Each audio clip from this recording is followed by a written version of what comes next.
Roja Kobaniya cîhanî di serî de li malbatê şehîda li birîndarên şer, gaziyên şer, şervanên me, gelê me yê welatparêz bi giştî hêzên Sûriyeyê Demokratîk û hemû gelê me ku di saziyên rêveberiya xwe ser de kar dikin, em pîroz dikin. Berî niha bi 9 sala îlankirina Roja Kobaniya cîhanî ji alî saziyên navnetewî de, navdewletî de bêguman bingehê xwe ji rastiyekî pir girîng digirt. Terora Daişê a ku gihîştî bo hudûdê Şamê, hudûdê Bexdadê û di birtirî welatên Rojhilata Navîn de xwe elan kiribû, her wiha bi çalakiyên xwe terorane Ewropa, Asya, Amerîka, hemû cîhan tehdît dikir.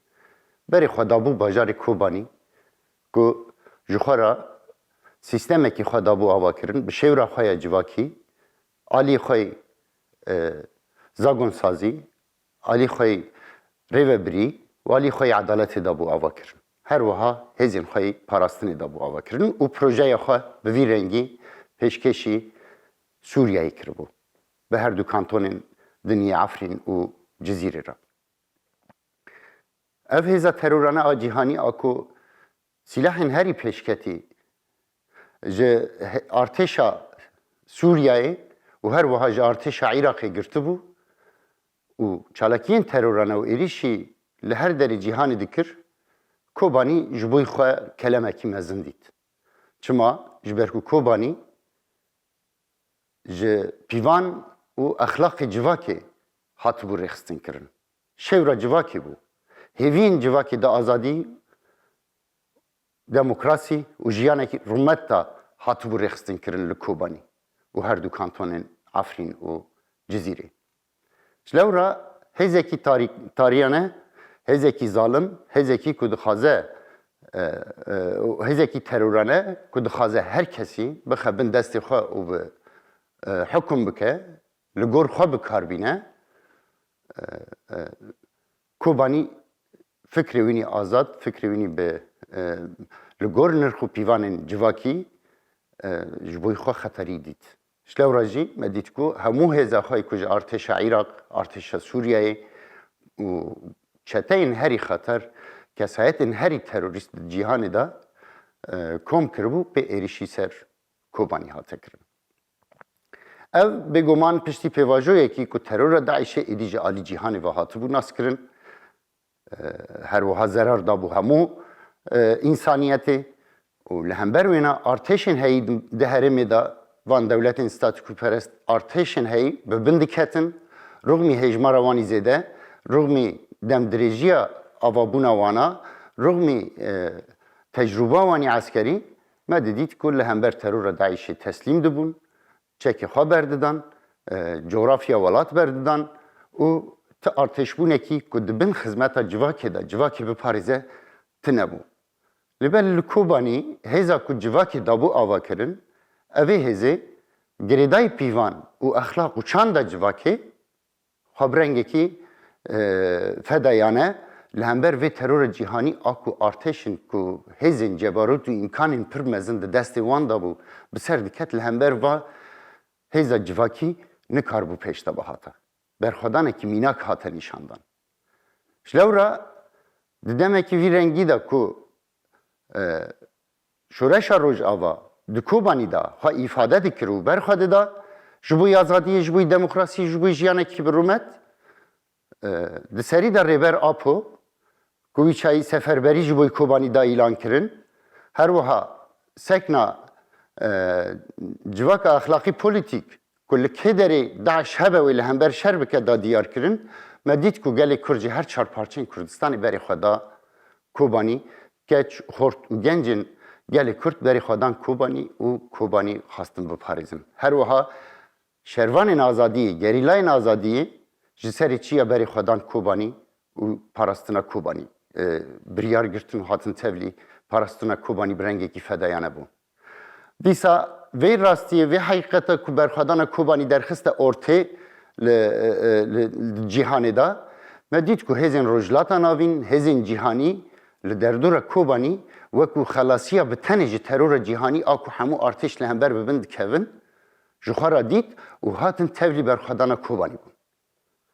دوی برخوادنه دا بگومان دسری دا زاروکو گل ما گل روجلاتان آوین گل جیهانی بگیشتی خلاصی خوش ترور داعشی آکو جیانه کی تاری وعد دکر جبوی جیهانی خلاصی خواه ده برخوادان کوبانی دا دیدن جلو راجی کوبانی بو بنگه دسپیکا تنکرتنا ترور داعشی ویا گرانیا خواه انجی راستیا خواه جه دیروکا و جواکه جه دیروکا و جغرافی جه چند و اخلاق و جواکه جه اساس شورا و جواکه دیگرد و برخوادان های مزن که جهان در دور حکوم کرد چند و پیوان و جواکه سیستم خدابو چکرن هرچی قصا باجاره که بچوک داوه لگور ارتش و ولاتن هید جهانی دا چند و پیوان جواکه گریدابونه بدیروکو چند و آخه و هلیشت که کوبانی به مثالا برخوادان لهمبر ترور جهانی آکو جیان بگیشتی خسته بو ای والله شلورا هم دبینن که دوی دمی دا برخوادانا گل برخوادانا جواکی برخوادانا پیوان و اخلاق جواک ریخستن کر برنگه کی راست همو امکانو درفتن جواکی دجی راستا ریخستن کر و برخوادانه کی به هم پا درخسته ارته و هر وها انجام و سرکفتنه کی مزن جی بخوره انی جبوی خواه و جبوی جیهان بگیشتی بگو من گلک آلیا خواستن که وی برخوادانه تک ببین دولت استاتیکو پرسته هرمی به تایبست اف برخوادانه جبوی خود دما پیشتا خطر دیدن جبرکو اف برخوادانه جواکی بو خریخستن کردنا جواکی بو دستلاتداری نوان دکتن خطری دا جلورا برنگه کی آشکره مدید کو رژیما AKP MHP دولت ترکیه که دستک دا ترور داعشی آلا ترکیه جاره یکمین 5 کیلومتر شون داده جه آخا ترکیه و داعشیه برنگه کی آشکره ایریشی کوبانی کرن خواستن وی برخوادانی بشکنن و دا آستا کو بیجن حاکت هاوی بکهوه دا سر و کماری ترکیه آنی سر زمان رغمی ویناجی برخوادانا جواکی آزادی دموکراسی و جیانا برومت ده کوبانی دا سرکفتن بدستانی و اف دولتن یعنی اف دستلاتدارین ستاتیکو پرست کود خازن جواکی بخن احتکار خدا و جواکی بخن و کلای خوا و کدا وینا بخن بن خدمت دستلاتداری خدا ده کوبانی دا والا درکت پشتی ویناجی مدید کو به دهان جارا ایریشن وکه ترور داعشی لسر روج آوا سر باکور روجلات سوریه جه آلی وان دولت استاتیکو پرست چه ده آلی چتین خورا چه جی برنگه کی مباشر ارتشن وان کتن دوره دو ایریش کرن جار دیجی برخدانا جواکا روج آوا و باکور روجلات سوریه آنگو هم بیجن پروژه یا راست جبوی سوریه لهمبر وان ایریشن داگرکریجی لهمبر وان ایریشن ترورانجی لهمبر ایریشن مافیا واریجی به همون رنگی لبرخدا و حتی آنها برخدانه کی به هم پاد کرد. دوی پیواجوی تنکرنا داعشه دا بگومان لکلک مگلک هزین ناو نتوی سکنین. او هزانا لهمبر ترور داعشه جبرکو خطری لسر ولات خود دیتن و برجواندین ولات وان او بکو ترور داعشه تنبه لکلک هزین ما سکنین و به هفدور ما اوانا تکبر. لبالی دما کو مسئله بو آزادیت جواکی جیانه کی برومتیا جواکی سیستمی که دموکراتیک جبوی سوریه جبوی ولات مدید کو اف هزانا خو برپرسیار نابینن کل کلک جواکی ناسکنن تنی جواکی جبوی برجواندین هایی دخازن بکار بینن برجواندی وانات کردانه برجواندین حکومت وان کردانه وینا اساس دگرن برجواندین جواکا خو اساس ناگرن حکومتا سر کماری برای امریکا ترامپ tam به وی رنگی فکری رومی که به هزاران دلیل در کتن هوله که سر کماری ترکیه و رژیم ترکیه آلیکار به تروریستارا هم دا آلی در باز کردن وان یا روجاوا و باکور روجلات سوریه دا همچی امکان دای نوانه امکان مادی و معنوی پرورده دای نوانه دا به هزاران دلیل هنه مدید که سر کماری برای امریکا ترامپ لکیلک اردوغان سکنی و ردا اردوغان ایریشی Rojava Bakur Rojlatê Sûriyeyê bike. Evan hikûmetên bi vî rengî êku bi çand û exlaqa civaka xwe nafikirin, êku li gor bercewendî hikûmeta xwe heta li gor bercewendî kesayeta xwe tev digerin û destûr, itîfaq, mewasîq, qewanînên navnetewî ji bo xwe esas nagirin, evan hikûmetên bi vî rengî bêguman demkî difikirin. Ji lewra jî me dît ku civaka Amerîka mewqifekî çawa li hember wî nadanî. Ji ber ku îxanet bi pîvan û exlaq û çanda civakê re kir. Ji lewra Kobanî, berxwedana Kobanî tesîrekî pir mezin li civaka cîhanî kir. û heta anha jî her ku li ser Rojava êrişekî terorane, êrişekî dagirkerane, êrişekî neheqane li ser Rojava û Bakur Rojlatê Sûriyeyê dibe, em dibînin ku gelê rojlatan avîn, gelê Asya, gelê Ewropa, gelê Amerîka radibe serpiya, em dibînin tenê biryar ya hikûmeta ye. Bercewendiya hinek hikûmetên demkî ne. Êku hat dehelbijartina da derketine. Ne biryara gelaya, ne biryara rewşenbîraya, ne biryara kesên Rûspîye, ne biryara kesên maqûle, ne biryara kesayetên civakiye, ne biryara karkeraya, ne biryara însanetiye. Ji lewra Kobanî an jî Rojava û Bakur Rojlatê Sûriyeyê ku bi heman pîvanê xwe rêxistin kiriye, berxwe dide û ser dikeve. Di êrişên dema dawî de jî bi vî rengî. Ji bo vê gerek dike gelê me li Rojava û Bakur Rojlatê Sûriyeyê civaka rojlatan avîn, civaka Ewropa, civaka Asya, civaka Amerîka vê heqîqetê bizanibe. Li Rojava û Bakur Rojlatê Sûriyeyê di nehemîn sal vegera roja Kobaniya cîhanî a ku li hember terora Daişê li ber xwe daye û bi ser ketiye û cîhan bi xwe re înqaz kiriye, îroj dibin ambargoyên cuda cuda daye. Dibin ambargoya aborî daye, dibin ambargoya tendurustî daye, dibin ambargoya siyasî daye, dibin ambargoya diplomasî daye, dibin hemû ambargo daye. Êrîş ji alî van dewletên statûperest ê herêmê êrişên cuda cuda tên kirin.